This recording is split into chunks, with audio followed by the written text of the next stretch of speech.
আলু দিয়ে যে এত সুন্দর একটা রেসিপি তৈরি করা যায় হয়তোবা না দেখলে বিশ্বাস করা যাবে না। আলুর এই রেসিপিটি খেতে ভীষণ সুস্বাদু। আপনারা চাইলে পুরো মাস সংরক্ষণ করে খেতে পারেন। তবে আলুগুলো অবশ্যই সিদ্ধ করে নিতে হবে। সিদ্ধ করা আলু দিয়ে এই রেসিপিটি তৈরি করতে হবে। এবার গ্রেট করা আলু এক বাটি দিয়ে দিলাম।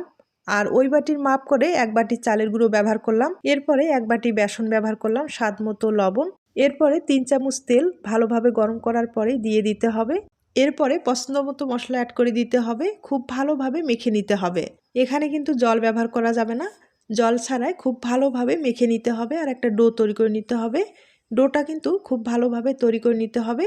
আমি 10 মিনিটের মতো একটু রেস্টে রেখেছিলাম। এরপরে আবারও কিছুটা সময় ভালোভাবে মথে নিলাম। মথে নেওয়ার পরে ভালোভাবে একটা ডো তৈরি করে নিলাম। এবার আমি নাস্তাগুলো তৈরি করে নেব। আর তার জন্য একটা সিরিঞ্জ ব্যবহার করতে হবে। সিরিঞ্জের সাহায্যে সহজেই এই ডিজাইনটা তৈরি করা যাবে।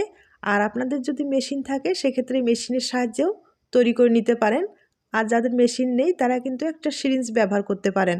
এখন ভেজে নিতে হবে। আর এগুলো কিন্তু খেতে ভীষণ সুস্বাদু। একবারে চানাচুরের যে স্বাদটা আছে পুরোপুরি পাবেন। তাছাড়া এগুলো ভেজে নেওয়ার পরে আপনারা পুরো মাস সংরক্ষণ করে খেতে পারবেন। আমি আপনাদের 2 বার ভেজে দেখিয়ে দিলাম, তবে হালকা আছে একটু সময় নিয়ে মুচমুচে করে ভেজে নিতে হবে। এরপরে আপনারা কিন্তু পুরো মাস সংরক্ষণ করতে পারেন। আর দেখতেই পাচ্ছেন ভেজে নেওয়ার পরে কতটা সুন্দর হয়েছে। ভালো লাগলে অবশ্যই বাড়িতে ট্রাই করে দেখতে পারেন।